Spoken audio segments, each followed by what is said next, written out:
begin with the biggest storyline in tennis, Roger's race to #1. And here's what's at stake for Roger Federer, who is primed to reclaim the world's #1 ranking. Here's the deal. By advancing to the semifinal of the ATP 250 event in Rotterdam, Roger will have the points necessary to regain the top spot currently held by Rafa Nadal. At 36 years old in 6 months, Federer will become the oldest #1 player ever. And you look at a guy at that age playing at this level, it's got to say something to you. But before we get into that, I want you to hear from Roger because, you know, he could surpass Andre Agassi, who was 33 years old when he last held the men's #1 spot in 2003. But, you know, Roger, one of those guys who continues to plug away and take care of business. And you know what? We have talked to Roger. As a matter of fact, we talked to him a long, long time ago when he was in Rotterdam. Here's what he had to say just 19 years later. You know, trying to find new ways to make it exciting for myself. Playing on a big stage, honestly, that's the fun part. So that is very motivating in itself. Playing in front of fans and hearing the roar of the crowd, all that stuff really gets you going. And then I can play for world #1 or for titles. I mean, at the end of the day, winning never gets boring, to be honest. Okay, now, before I stepped on Roger, what he was trying to say is what it would mean to retake #1. And what does it mean for a guy at this age, at this point in his career, to get back to #1? Justin, I'll start with you. I think it means so much. I mean, it hasn't been prioritized. Obviously, he's been very vocal about prioritizing the majors and the big events, staying healthy, playing longer, elongating his career. But you see, with the opportunity, he's going to take advantage of it. He took a wild card. He was supposed to rest from the Australian Open to his defense of Indian Wells and Miami. But he jumped at this opportunity because the math just works. Because he's defending those 2,000 points and Rafa's defending the finals of Acapulco, he really has this 2-week window to surpass Rafa, and he might not have it ever again. He's very conscious of that because most likely he'll take off all the clay as well. So it's an unbelievable story, and he's the gift that keeps on giving. That's what I'm going to say. I mean, just think about this. Not just the gap. Not only will be the oldest #1, but the gap. A 14-year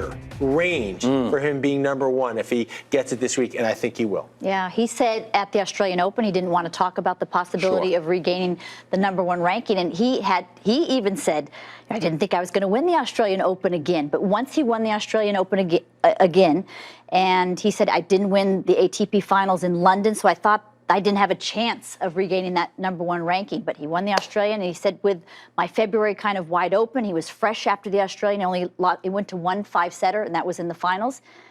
Wild card into Rotterdam, very exciting for the tennis world, and he realized that #1 ranking was on the line. And I mean, that's pretty special. I think if you're 36, it makes it more special. I think if you regain it, you know, when you're 28, 29, you've been there before, you're looking for the majors. But to be the oldest and by such a large margin, another record for Roger in the book. You appreciate it at 36. I mean, there's a lot of things in life you appreciate once you hit your 30s, but clearly he appreciates this. 5.5 years later it would be. Yeah, 2012, in November 2012, the last time that he held the #1 ranking. Here's the deal. Set your phones for a reminder alert for Friday's quarterfinals when, and this is basically his route to the #1, all right?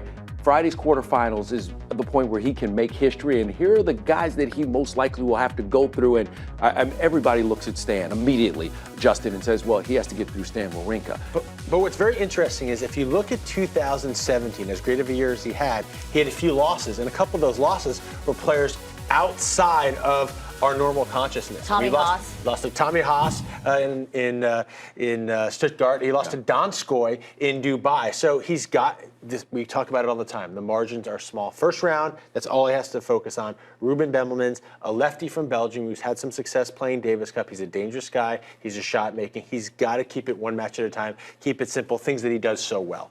Yeah, Tracy, does he get there? Does he get there? I think so. Yeah. I really do. He's playing so well. Donskoy, he had a match point. Tommy Haas, he had a match point. So those are even more surprising losses. You know, he played such a limited schedule last year, and it worked so well for him. It's good to see him adding tournaments. That's how important this is for him. But I just think indoors, I think it's a good place for him. He's playing so well.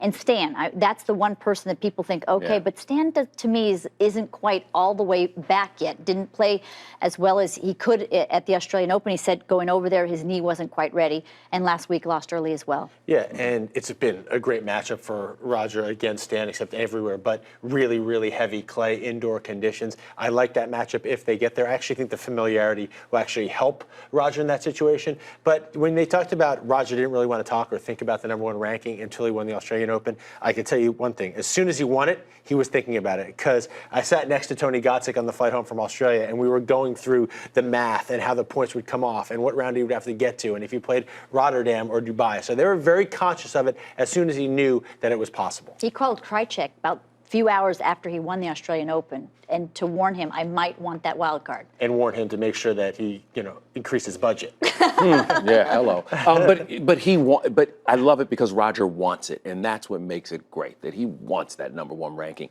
and it'll mean the world to him. Well, I mean, last year there was such a great debate at the end of the year who had the best year, who was the #1 player. Obviously, the great part about our sports is there's literally a tangible ranking next to it, so it takes out the objectivity. But Roger and Rafa split the majors, and Roger did such a great job at the hardcourt thousands. Rafa obviously dominated on the clay, and then neither of them won the year-end championship. So there's that great.